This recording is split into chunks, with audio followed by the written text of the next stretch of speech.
चीन को जवाब देवाकू भारत अमेरिका नुआ मेंट।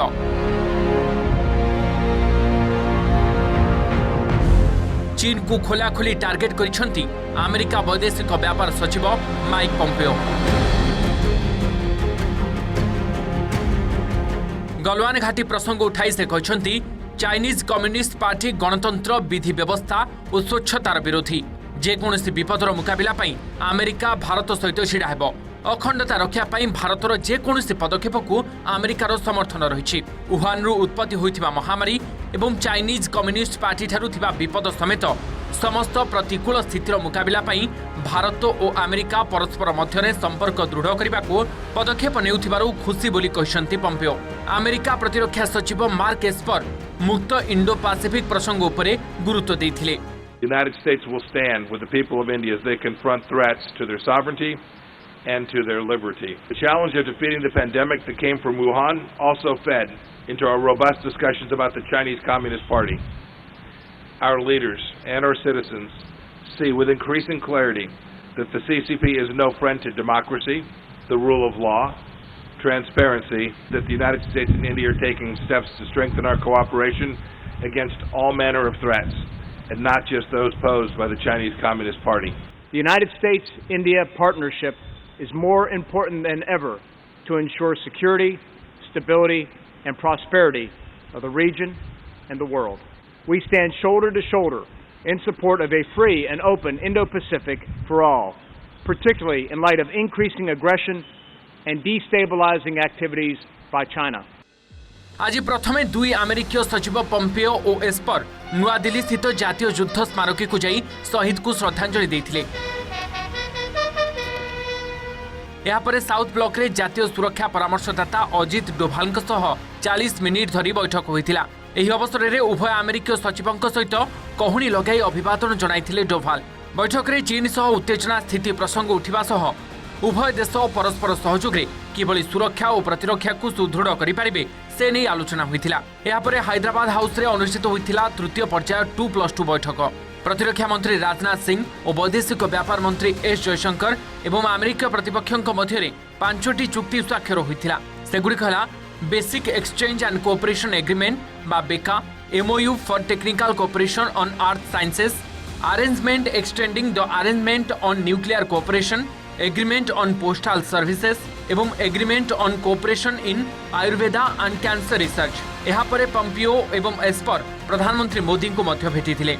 एही चुक्ति द्वारा भारत और अमेरिका परस्पर आहुरी निकटतर हेले बोली सांबादिक सम्मेलन रे कहछन्ती राजनाथ और Jaishankar.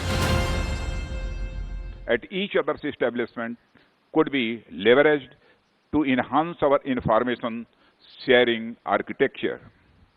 To sum it up, our military-to-military cooperation is progressing very well. Comprehend the requirements and initiate processes for joint development of requisite systems and expertise. Performance of our relationship in the last few years has been exceptionally positive. Political consultations and cooperation have grown. Defense exchanges and trade too. Economic interactions and commerce are up.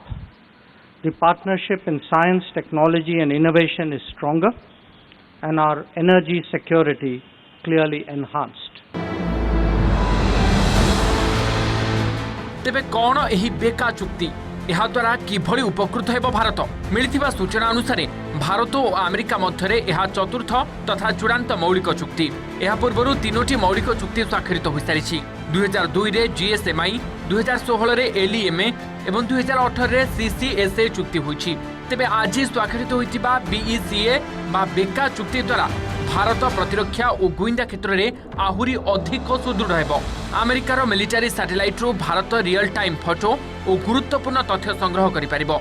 Bharat और America परस्पर सहित map, nautical एवं aeronautical chart, commercial और अन्य unclassified photo एवं geophysical, geomagnetic और gravity data आदान प्रदान करि परिबे।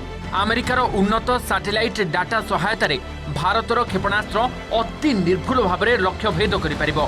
भारत महासागर रे चीन युद्धपोतर गतिविधि उपरे भारत नजर रखि परिबो। बालाकोट भली एयर स्ट्राइक परे एहार फलाफल संपर्कित तथ्य भारत अमेरिका ठारू पाई परिबो।